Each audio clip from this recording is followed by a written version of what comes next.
నవోదయం party ఈ రోజు 16వ ఆవిర్భావ సభకు ఏటుకూరు గ్రామం గుంటూరుకు రావడం జరిగింది. ఇంత పెద్ద ఎత్తున సభ నిర్వహించి 16వ సంవత్సరంలో అడుగుతున్న సందర్భంలో విజయరాజు గారికి మా యొక్క శుభాకాంక్షలు.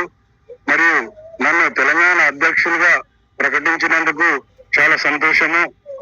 నవోదయం పార్టీ యొక్క ముఖ్య ఎజెండా ఐక్యత, సమానత్వము, అభివృద్ధి ఎజెండాగా ముందుకెళ్తుంది.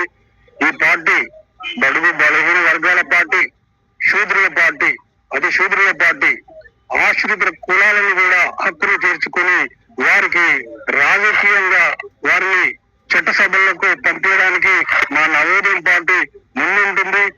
సామాన్యులకు రాజకీయ అవకాశం కల్పించాలనే ముఖ్య ఉద్దేశంతో మన విజయరాజు గారు ఈ పార్టీని 15 సంవత్సరాల క్రితము ఏటుకూరు గ్రామంలో స్థాపించడం జరిగింది. అతని యొక్క ఆశయాలను మరియు వంగవీటి మోహన్ రంగ గారి యొక్క ఆశయాలను నేను శివశంకర్ పటేల్ తెలంగాణ రాష్ట్ర అధ్యక్షుడు నవోదయం పార్టీ వారి యొక్క ఆశయాలను నేను ముందుకు తీసుకెళ్తాను.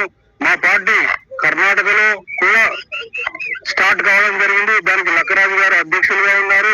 మా పార్టీని దక్షిణాది రాష్ట్రాలలో కూడా విస్తరించి మరియు ఉత్తరాది రాష్ట్రాలలో కూడా విస్తరించడానికి మేము దృఢ సంకల్పం తీసుకున్నాము.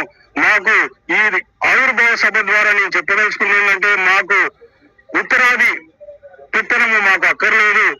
మా దేశాన్ని, మా జంబూ ద్వీప దేశాన్ని మేము అనగా శూద్రులము అతిశూద్రులతో కలిసి మా దేశాన్ని మేమే పరిపాలించుకుంటామని ఈ 16వ ఆవిర్భావ దినోత్సవ సందర్భంగా నవోదయం పార్టీ తరఫున మీకు తెలియజేస్తున్నాను. నేను చెప్పేది ఏంటంటే, మేము మా పార్టీ పుట్టిందే సామాన్యులకు రాజకీయ అవకాశం కల్పించాలని. సామాన్యుల చేతిలో రాజకీయ అస్త్రము నవోదయం పార్టీ. మా పార్టీని ఖచ్చితంగా అధికారంలో తీసుకొచ్చి దక్షిణ రాష్ట్రాలలో కూడా విస్తరింపజేసి మొత్తం అఖండ భారతదేశంలో మా పార్టీని చేసి అధికారంలో తీసుకొస్తాం. మరియు మేము చెప్పదలుచుకుంది ఏంటంటే, మనకు భారతదేశానికి రాజధాని అయిన ఢిల్లీ ఉత్తరాన ఉంది. సెక్యూరిటీ దృష్ట్యా అక్కడ ఉండడం మంచిది కాదు.